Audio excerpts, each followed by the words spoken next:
everybody, and welcome to From the Mezzanine. From the Mezzanine is the Broadway podcast for the Broadway fans, where we talk about all things Broadway news, Broadway grosses, and let's be honest, all of the Broadway tea and gossip that happens week to week in the Broadway stratosphere. Alex is here! Alex, Hey, what's up? hey. How are you? I am good. It's actually the last day of my spring break, so the Sunday scaries are hitting hard. Yikes. But it has been a lovely week of my family was in town and just been real chill. Good, good. Have you seen any theater since we last talked back in December? That was the last time you were on the pod, back in December. I think you've talked about it, and I know you made the vlog of it, but I went to see a show with you in, what was that, February? Into January? What did we see? Why am I blanking? We saw Tick, Tick, Boom. Oh, duh! Okay, that was because we were together. I'm like in your own little corner, in your own little chair. Did you see anything? Oh, I did. I went to a middle school production. Something. Oh yeah? I went to a middle school production of The Addams Family. No. And it was so cute, Lindsay. Oh my God, adorable. Yeah, you called me to tell me about that. It sounded so cute. The kids are good. The kids, like the little guy that was playing Gomez, he is teeny tiny, but he has so much talent. Like, I can't wait to see him when he's in high school and like watch him grow. It was one of my coworkers' daughters was in it, and she is talented. I told her mom that. I was like, she's so good. It was so cute.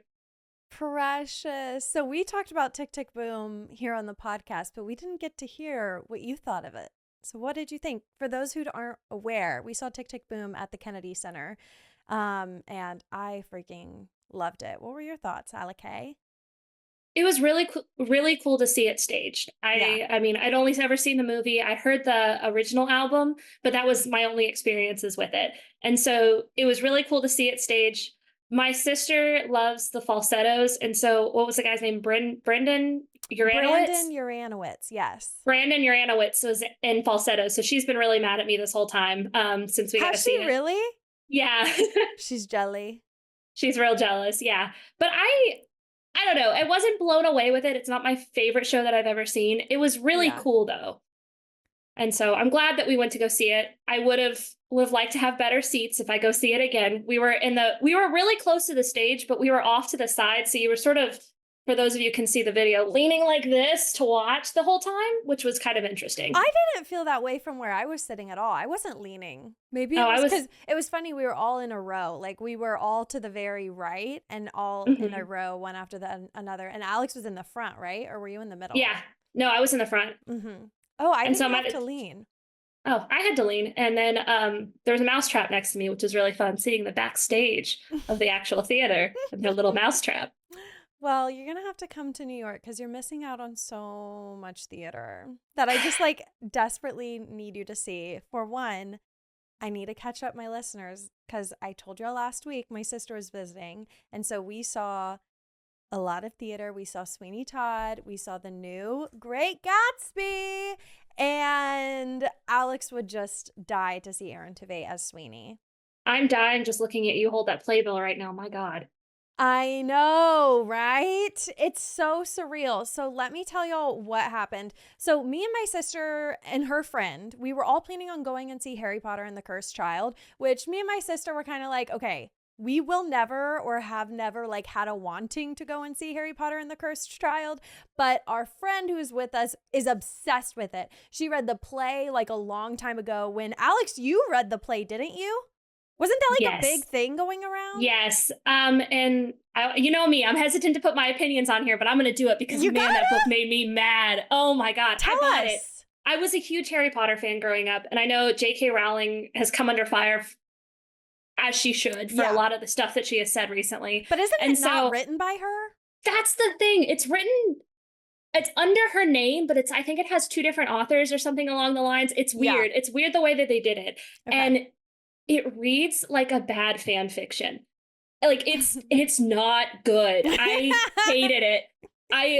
And I know that it's done really well on Broadway, which good for them, good for the actors. Maybe it's completely different watching it staged, but some of the stuff in there, it's like, what if we went back in time? And then Draco Malfoy's kid is good? What? And then the trolley lady comes out and turns into this giant monster. It's so stupid. Oh, Like interesting. again, huge Harry Potter fan growing up. If maybe some of your listeners know, I don't know, but Star Kid was a very pivotal point of my childhood, and a Harry Potter musical Yeah. is 10 times the show that The Cursed Child wishes it could be. And I said it. I'll say it, and I stand by my opinion because oh my god, I hate Reddit. I was so funny. excited, but Yeah. I hate read that book. It was so bad. Oh, I thought you said I hate Reddit, like the app, but you hate Read the play.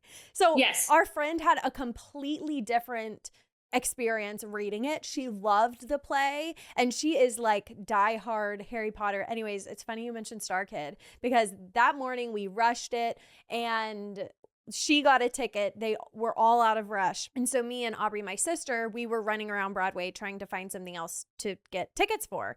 And Aubrey got in a long line over at Sweeney Todd. Like, y'all, it was past 10 o'clock, so the box offices had already opened. And I was like, she's not going to get anything at Sweeney, but I'm going to plant her in this line just in case. And I'm going to go run around. And I ran to Gatsby, and they were all sold out. I ran to Hell's Kitchen, Kimberly Akimbo, and Suffs. Kimberly Akimbo had Rush. Suffs, I think, would have had Rush, but Aubrey called me and she was like, I'm going to get these tickets at Sweeney for $79. Amazing. Whenever we rushed Sweeney last time and got there at 7:30 in the morning, we still paid $79 for our Rush seats. I was mad about that. But this time it was like, okay, cool. Like, we got great seats. We were in the second row of the mezzanine. To circle on back to Star Kid, though, after we had come back home, because as y'all know, when you rush, you got to get up early and it's a wild day. I put on Star Kid for our friend who was obsessed with Harry Potter, and she'd never seen it before. She never even heard of a Harry Potter musical. Never. She didn't know who Darren Criss was, which to me, I was like, don't know who Darren Criss is. But yeah, she had no idea. She had never seen Harry Potter musical. And anyways, she was obsessed with it and loved it. But she really loved the play. She loved it. And me and Aubrey were hesitant because we were like, oh my God, a 3.5 hour play. It used to be a 2-night play. And apparently over in England, it still is a 2-night play. But she was like, I want to go to the West End so I can see it in its full form and see the 4-hour version. Is it 4 hours or is it longer? Is it really? Well, I have no idea. Because it's 2 nights. Oh, for what? For what? For freaking what? It's not good. I'm sorry. Oh man. I mean, it's money. It's all that it is. It's the Harry Potter franchise, Universal making money off of it. I totally believe you, and I want to side with you because that is how a lot of these big corporations do it. But Alex, maybe it's not as bad as you think it is because she freaking loved it. Like, loved it. I did a Broadway interview on my TikTok if you want to hear her talk about it. And like, if you just hear it, like, she gave it a 10 out of 10. She loved Draco Malfoy, everything. Like, she didn't say one bad thing about it. She said she wants to see the full version. So it can't be that bad. Like, you haven't seen it, okay? So maybe don't judge it. Plus, they have shortened it down for the Broadway, for the Broadway.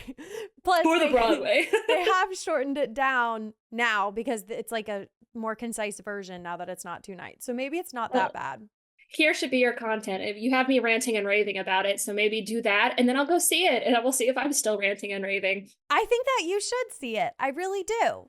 I mean, if you're going to talk this big of a game, you got to actually give it a chance. I just don't want to give them any money. I don't want to give them any more money. I've given them plenty. I don't know. Especially, it does seem really cool. Like the effects and stuff. But she said the Dementors like fly over the audience. I don't know. If you're in for... like, maybe it's more of like a cruise show. Like, if you're in for the effects and maybe not the quality of like a true Broadway masterpiece, maybe it wouldn't be too bad.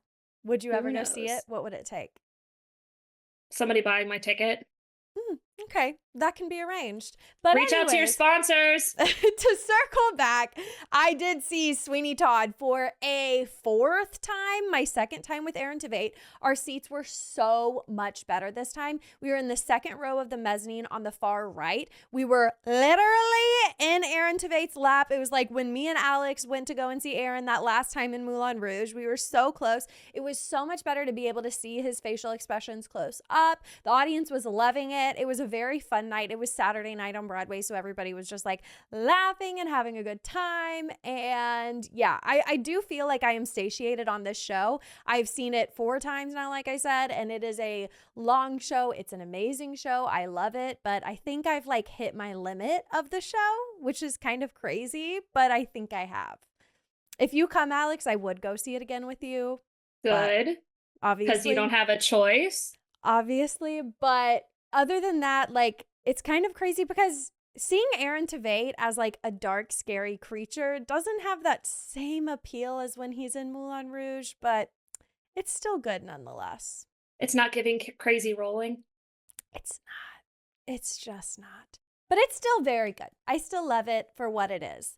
Anyways, the other show we saw was Gatsby, and this was freaking crazy. So my sister and her friend went to go and rush it at 7:30 in the morning on a Tuesday, and they were second in line. The person before them said that they got there at 5:30, and everybody in the line said that this was like their 3rd or 4th time trying to rush, and they kept not getting tickets. So this is a very hot commodity on Broadway right now, and we got front row seats, y'all. It was insane. So the way that they have the front row set up, the conductor is in his little pit right here, and then our seats were like right next to him. And so cool. Yeah, row A like is split in 2 with the conductor in the middle. So he was right there, which was really cool because we could always hear him be like 1, 2 and like everything. And then at one point, like in the very first number, he dropped his, what is that called, Alex? The stick. Baton? Baton, yeah. Yeah, he dropped his baton and we heard it like clink, clink, clink, clink. And he like was standing there and he was laughing and everybody was like giving him grief about it. It was pretty funny. But he had a backup. I was like, what is he gonna do? Start conducting with his finger? Pulls one out of his hair. Yeah, right? But he did. He had a backup, but it was just really funny. Those are the kind of things that like you would totally miss if you weren't sitting there. It was crazy. Anyways, we were so freaking close. And let me just say, this show is so improved from its Paper Mill run. When I saw it at Paper Mill, I was disappointed. The first act I thought was amazing, and then the second act, they completely lost me. Granted, our seats were in the back of the theater, and the Paper Mill Playhouse, though it is off-Broadway, it is a very large theater. And so when you're in the back, you feel it. So that was a big part of feeling kind of out of the element in this show, and being front row, you are like getting spit on literally. Like Jeremy Jordan spits so much when he sings, Alex. Me and like at one point I wanted to just be like oh my god, grab it. It was funny at intermission, the lady turned to us and she was like, don't you feel so bad for Eva? She's just having to like stand there and take it while he spits in her face. And she was like, wouldn't you hate that? And I was like, no, I can't relate. I was like, I would love that. It was so funny. But yeah, it is so much more improved. They have changed a lot of songs. The ones that I caught on to whenever I was watching it, they changed. There was the second song of the show. The first time you get to hear Eva sing, it was a song that went, so sophisticated. And I love that song, but they replaced it with a song called something about a rose. And it made a lot more sense for why Daisy was feeling like unhappy in her life, kind of like depressed vibes. So sophisticated, the song that was in the Paper Mill version, it was more of like she's trying to achieve these highfalutin values, and like she's like punching up, you know, she's trying to be this like debutante girl, and like she like loves this life. But the Rose song is more like she's not so happy, which made a lot more sense. Anyways, there was another song that I hated in the second act that they replaced. It was, I don't really remember this in the movie, but it was a part where Gatsby is trying to put on a party specifically for Daisy, and he wants her to remember back like when they first met. It's supposed to be a party that like replicates the military ball where they met. And in the Paper Mill version, it was this slow, boring, patriotic song that just sucked all of the life out of the show. And this time they replaced it with a song that was like La-Di-Da, I think it was called. And it was just much more of a party and exciting and fun. And they had a huge tap number, and it brought energy to the show. And that part from the Paper Mill version, I was like, if they don't replace that, they're going to be sorely mistaken. Anyways, this show is so much improved, which I'm so happy to report, especially if you're sitting in the front row, just because the ensemble is like kicking in your face and like you just feel their energy. The ensemble was so good. But If I could say anybody was winning the Tony from this show, without a doubt, this may shock some people, because it ain't Jeremy Jordan. That's when you gasp. It is Noah J. Ricketts, who plays Nick Carraway. He is so good. There's this one song, Alex, where, okay, so you know how, what's his name? The bad guy who Daisy is married to. I can't remember it. Oh, Tom Buchanan. There's this one, you know, in the movie when Tom Buchanan takes Nick Carraway and like to his hookup spot with Myrtle. Do you remember that? And it's real like dicey and spicy and like smoky and like gross, okay? And anyways, and Nick Carraway's like completely out of his element. Well, the song that they do is like, he's like, they should have dropped me at the Met. Like, it's just funny. I don't know. I love it. And he's such a good actor. And at this one point, this guy is like coming on to him at the like party, and he like falls asleep on him, and the phone rings over there, and he's like, excuse me, sorry. And he like moves him off of, I don't know. It's just like his mannerisms are so, so good. And I think he has a really, really good chance of winning the Tony. He was so good. Also, Sam Pauly, who's from Six, as many of y'all know and love her. She is so good as Jordan Baker. All that's to say, though Noah J. Ricketts is amazing, I do think Jeremy Jordan puts up a good fight, but everybody knows Gatsby is like told from the viewpoint of Nick Carraway's character, and Gatsby is more elusive. Though Jeremy Jordan is amazing, I wouldn't say he's necessarily the lead of the show, but he is amazing. Eva Noblezada, oh my God, come on. Her voice is so incredible. Oh my God. And to be that close and hear her like sing and be able to see like her sing, she's very unique. The way that she just like moves her body and the way like you can see her vocals work, she's like a songbird. She is so amazing. Anyways, that's funny. Oh my God, is that from Hadestown? Songbird? Yeah. Hey, little songbird. Yeah. That's literally must have been in the recesses of my mind. That is so funny. I like looked up and I saw these pigeons and I was like, she's like a songbird. That's so funny. Anyways, that's my recap of my big Broadway week. If you are a Broadway bestie on the Patreon, I did film a vlog of my crazy Broadway weekend, and you can go and see it. If you're my Broadway bestie on the Patreon, not to give a shameless plug to my new Patreon that we announced last week. Woohoo! The Patreon has been so fun, and I hope you guys will go and join me on there. All of my Broadway besties, we do Broadway vlogs, we do an after show chat, meet me at the stage door, which Alex will be joining me on after the podcast. We will record that. And so by the time this comes out, the Meet Me at the Stage Door should already be over there on the Patreon, and you can catch us there. Shall we head on into our Broadway grosses, Alex? We shall. This is for the week ending on March 31st. Okay, so at the top of the grosses, by a lot, y'all, because this was a holiday weekend, what with Easter and everything, we have The Lion King. They broke into the $3 million club. So they are first by a lot. Wicked is number 2, not over the 3 million mark. So Lion King is up there. Way to go, Lion King. Hamilton is number 3. Aladdin is 4. Harry Potter is 5. These are like our solid top 5s when it's a touristy week. You got Lion King, Wicked, Hamilton, Aladdin, and Harry Potter, the biggest touristy shows on Broadway. Number 6, we have MJ, once again, touristy show. Merrily is 7th. Moulin Rouge is 8th. Alex, I don't know if you've been tracking this, but Moulin Rouge has been doing so good since Boy George has joined the cast. It's crazy. That makes sense. Is it surprising to you? No, they put new famous people. And didn't Ricky Rojas go back to it? Ricky Rojas started yet? Yeah, he just started. But I don't think he is like bringing in a crowd, even though he is like an OBC. Yeah, I don't know. I don't think so. He's not a celebrity. Yeah, and it's interesting how people keep going back to that show. Yes, like, right? Isn't that the best? I think Aaron will go back since Ricky is there, and they're like both posting on Instagram and supporting each other. What will you do if Aaron comes back? Will you need to go see him, or are you good? No, I need to go see him. I need to not spend the money on it, but I will. Obviously. I already am planning on coming to see you at some point, not to see you because I love you, but because I'm going to go see him and Sweeney. No hate. I completely understand. So Sweeney Todd is number 9, and then Back to the Future is 10. I'm kind of surprised Back to the Future isn't more of a touristy show. Right? It's one that I want to see because I love the movies. Like I would spend money on that one. Really? Just for the sake of curiosity and like seeing what it's all about. Yeah. Well, right below Back to the Future, we have Angeliette at 11. And then this is interesting. Water for Elephants is 12.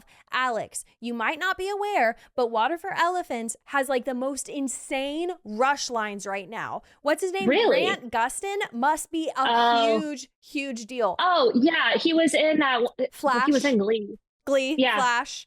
Am I missing something that he was big in? Is it really just the Flash? I feel like maybe because it's like superhero-y. So many people love My sister would know. She is obsessed with him. Oh, really? Well, that's definitely the vibes. Like at the stage door, everybody brings their like little action figures for him to sign or what have you. Oh yeah. But I'm really, really surprised. The show, y'all, it got okay critical reviews, but not my thing at all. And so I'm really shocked that it's ranking so high, higher than The Notebook, higher than like all of these new shows that we thought were going to do really good are kind of falling down. Like The Notebook, it has 99% capacity. It is in a smaller theater. And so that's all good, but I'm surprised that it's so far below. So we have Water for Elephants at 12, and then Book of Mormon 13, Spamalot is 14, because this is almost accounting for their very last week. I think their last day of performances is tonight when I'm recording this. When I'm recording this. Nice. By the time this comes out, it will have already closed, which is so sad because it's so good. Just so good. Okay, so that is our Broadway grosses for the week. Let's head on into our Broadway news. We got word this week that a new revival is coming to Broadway, Our Town. Now, Alex, you know about Our Town. I really didn't know much about it, but you said it was pretty good, right? I feel like, I mean, it has been years. Like I'm talking like 10 years or so, but I think I read it. Oh, my dad really likes it. cool. And so I think we just had it floating around, or he had a copy of it or something, and I read the play. It didn't stand out to me, but again, I was just reading it. Of course. As I, talked about Harry Potter that I just read, but it was a good story. Is it Tennessee Williams? No, it's Wilder. Thornton Wilder, okay. right? Thornton. Okay. And that's his name, Thornton. Thornton, here's a who. Oh my God. But yeah, it's like an American classic play. I have never seen it. I've always heard of it.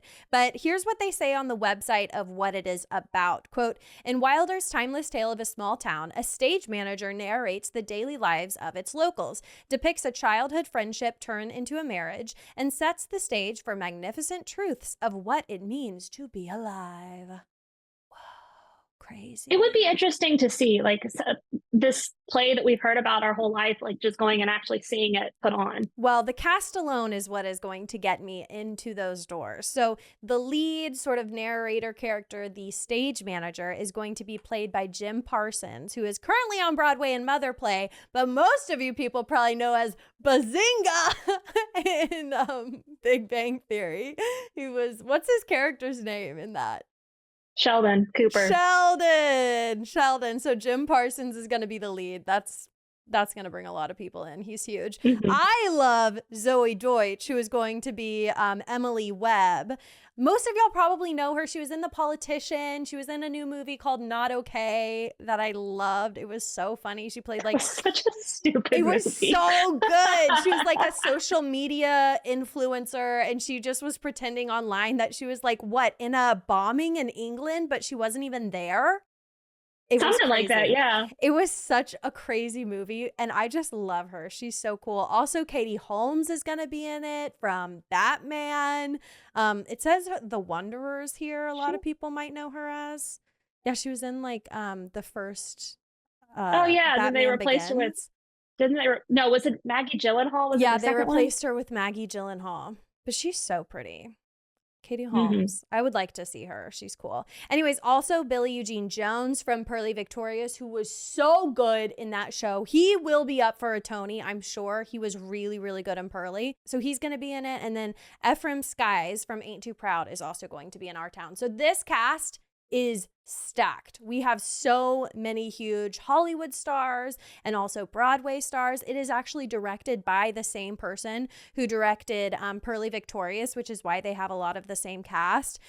His name is Kenny Leon. He also directed Top Dog Underdog, which was the Tony Award winner, and A Raisin in the Sun. So I think it's going to be like a really amazing play. I am sure it's going to be a Tony contender. It is going to be beginning previews on September 17th at the Ethel Barrymore Theater. theater, and its opening night will be set for October 10th. We don't know how long the run is going to be, but they have said that it is a strictly limited run, which usually means like at least 12 weeks or so. Plus, with this cast, they're going to try to probably make it longer. If it's a 6-week run, it'll be sold out for the entire time with this cast. Oh, yeah. So hopefully it's at least 12 weeks. That way people can actually get a ticket to go and see it. Right. 12 weeks is so short.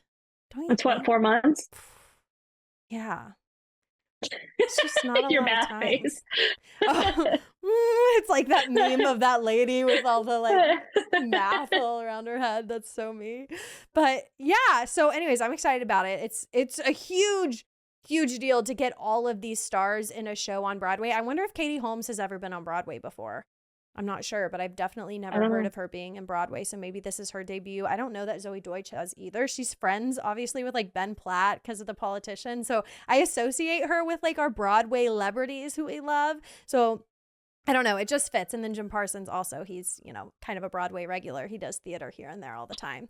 So this is really exciting news. And I think it's going to be great for Broadway, especially for the Barrymore Theater that had Harmony kind of flop there. I think Patriots is in there right now. And I haven't really heard much about Patriots. So I think they kind of need a hit in that theater.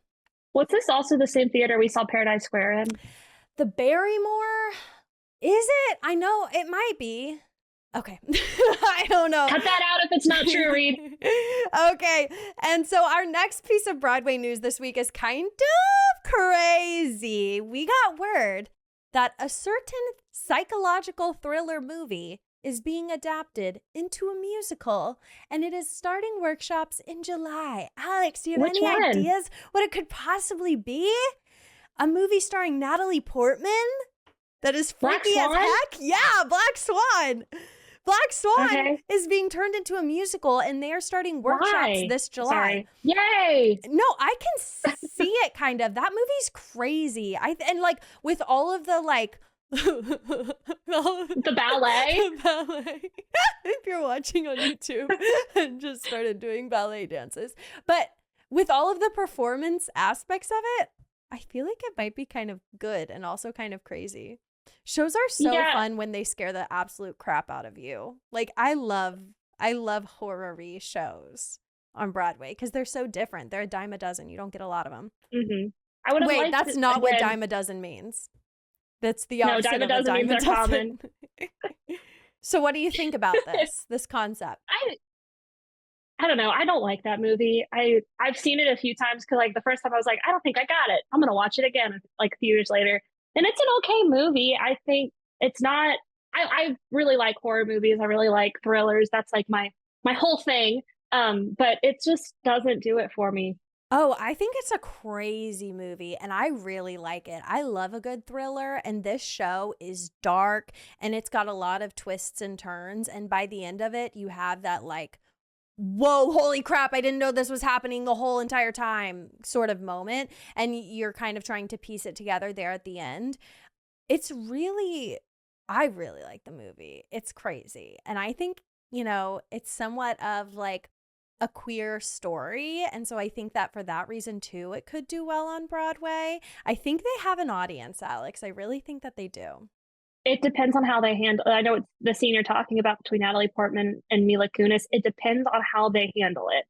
Obviously, in the movie, all things, right? Yeah, right. But like in the movie, I felt like it was more like, and correct me if I'm wrong, this is not my community, but it felt very male gazy. Like, oh, we're gonna have these two girls like get it on, but it wasn't really for the sake of the movie. It was more. It felt like for the sake of the male viewers watching it, because like these two beautiful women.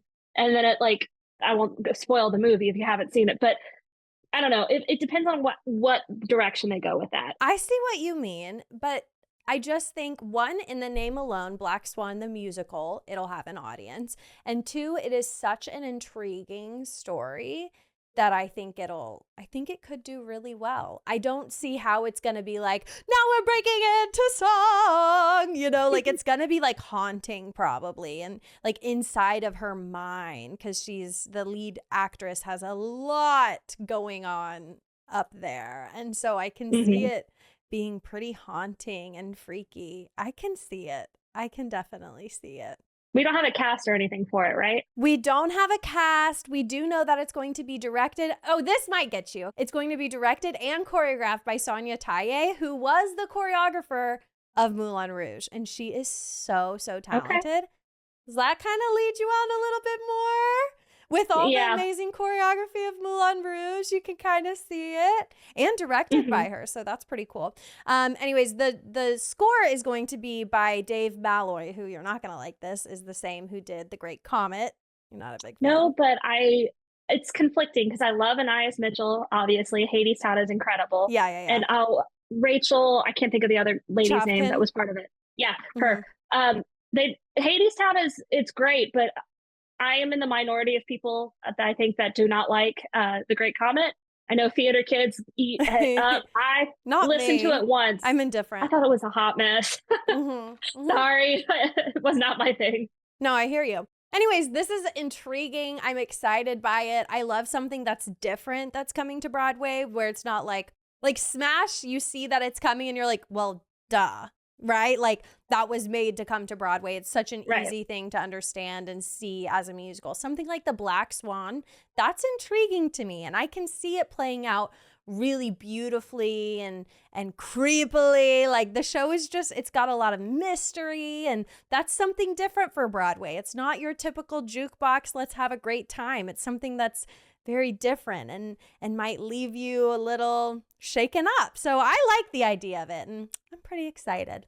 Our next piece of Broadway news, y'all, is one I know so many people are really excited about because it is the show that is taking Broadway by storm right now, it feels like. The Outsiders has announced that they are releasing their cast album pretty soon. They've already released 3 songs on Spotify. I've listened to all of them. One is Great Expectations, Stay Gold, and So Does Letter. And they are all super duper good. These guys have pipes for days. Like, their vocals are so just, they're very, very like kind of folky, and the show takes place in Tulsa, Oklahoma, so they're a little country, and they're just very soothing songs. They're really, really good, and we are going to be getting the full album come May 22nd. So not too far away. I'm really excited. I actually have not even seen this dang show yet, and I'm so excited to see it. I've gone by their stage door a couple of times at this point, and you would think freaking NSYNC was walking out of the stage door. Girls are just screaming. The guys are getting just crowded. It's crazy. And like, I've done these interviews, and every time I ask people what they think of The Outsiders, it's like that same like boy band. Oh, they're so good. Like, everybody is just loving them. It's definitely the next Newsies. And I'm excited to hear the full album. Hopefully I'll get to see it soon. I think I will. That'll probably be the next show that I see is The Outsiders. Alex, what's your opinion on The Outsiders? I want to see it. I remember it was like 6th grade. I think I read it, and like we had to read it for school, and it had everybody at a chokehold. Yeah. And then we watched. Have you seen the movie? I watched the movie back then. I haven't seen it again since. I haven't either. I want to watch it again. Totally. Anyways, I'm excited to have the full album out and get to enjoy that with all of you.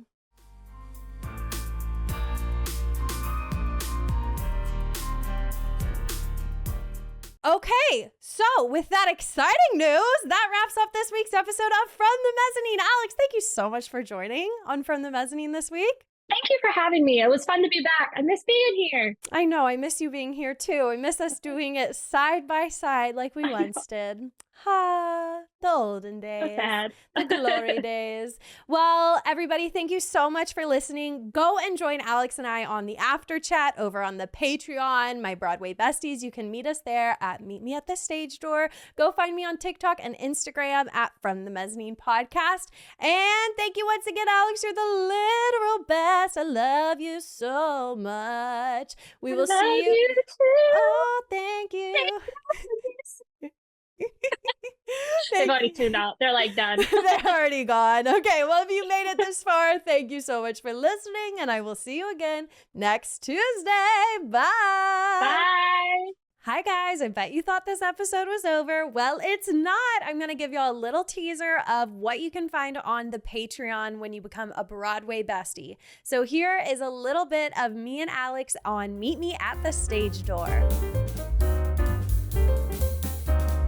Thank you for meeting me at the stage door. Alex is here. Hey, Alex. Hey, it's a party. It's a party. Alex's first time on Meet Me at the Stage Door. Alex, don't know if you know, but this is where we get a little more unhinged. We get a little looser, a little crazier for the Broadway besties. They know us. They love us. We don't have to keep it all buttoned up for them. So, tell us your real thoughts about Harry Potter and the Cursed Child, Alex. I already did. Let her rip. Really tell us. Anyways, I am going to get into the nitty gritty about The Great Gatsby here in a minute. But first, we got to talk about who our Broadway boyfriends of the week are. Alex, did you give any thought to it? I'm happy to go first. Go first. Okay, Go first. I'm going to go first, and y'all know it has to go to Noah J. Ricketts. Noah J. Ricketts plays Nick Carraway, and he gives the most endearing performance. I would like to be his Broadway girlfriend, Noah, if you're available. I am not, but, I would like to be. I also am wearing my Eric Anderson shirt today. And Eric, I didn't even talk about this on the podcast. Eric Anderson was also a new addition to Great Gatsby. He was the only character that was recast from Paper Mill.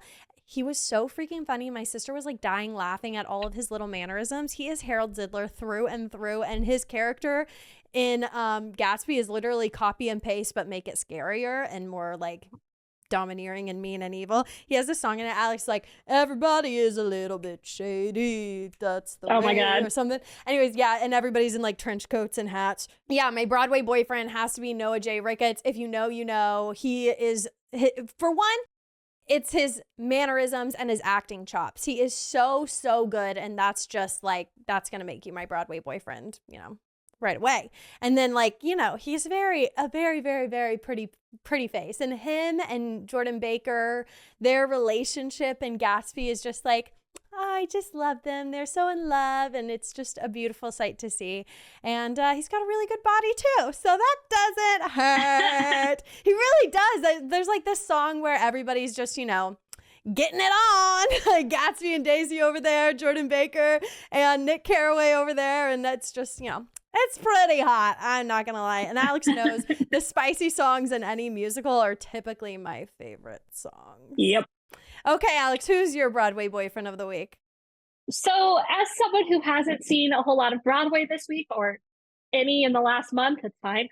I've had to use the TV as a medium here, and I know I'm late to the game because I know it was on Peacock for a long time, but Girls 5 Eva just dropped on Netflix. Lindsay actually told me about it, so I started watching it. So my Broadway boyfriend of the week is Renee Elise Goldsberry, because I didn't know she was that freaking funny. She's so crazy? Funny.